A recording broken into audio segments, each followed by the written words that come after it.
বৃহস্পতিবার বিধানসভায় যা ঘটল তা বাংলার ইতিহাসে বিশেষ জায়গা করে নেবে। কারণ এতটা ঘটনাবহুল দিন বাংলার বিধানসভায় শেষ কবে দেখা গিয়েছে তা মনে করাই দুষ্কর। বর্তমান সরকারের আমলে তো নয়, স্মরণাতীত কালের মধ্যেও এমন ঘটনাবহুল বিধানসভার কথা অনেকেই মনে করতে পারছেন না। একমাত্র তুলনায় আসতে পারে বিধানসভায় ভাঙচুরের ঘটনা, কিন্তু সেটা সম্পূর্ণ পৃথক বিষয় ছিল।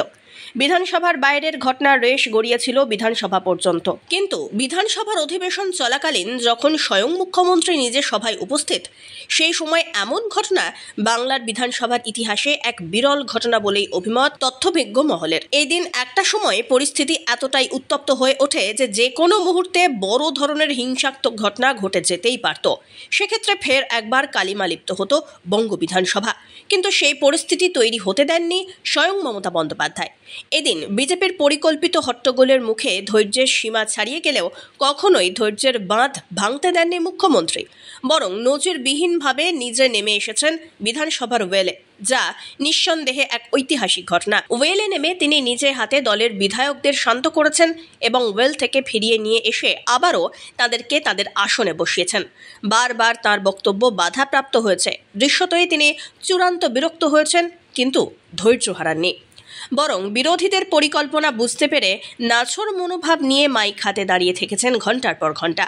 এর মধ্যে একাধিকবার নিজের বক্তব্য থামিয়ে বিরোধীদের সঙ্গে পাল্লা দিয়ে চালিয়ে গিয়েছেন স্লোগান যুদ্ধ, যেখানে বিরোধীদের সম্মিলিত স্লোগান আর হট্টগোলের সামনে একাই 100 জনের সমান হয়ে দেখা গিয়েছে তাকে। তার একক স্লোগানে চাপা পড়েছে বিরোধীদের সমবেত স্লোগান।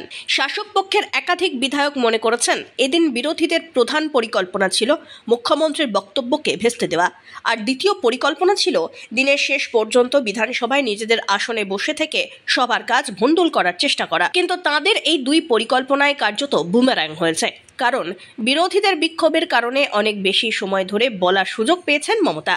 বাংলার মানুষ দীর্ঘ সময় ধরে তাকে দেখার এবং শোনার সুযোগ পেয়েছেন।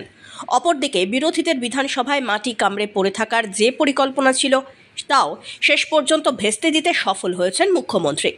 তার এক চালেই রণে ভঙ্গ দিতে বাধ্য হয় বিরোধীরা। এদিন নিজের বক্তব্যের শেষে প্রস্তাবের পক্ষে ভোটাভুটির বিষয়টি সামনে আসতেই কক্ষ ত্যাগ করতে বাধ্য হয় বিরোধীরা, কারণ এছাড়া তাদের সামনে আর কোনোই রাস্তা ছিল না।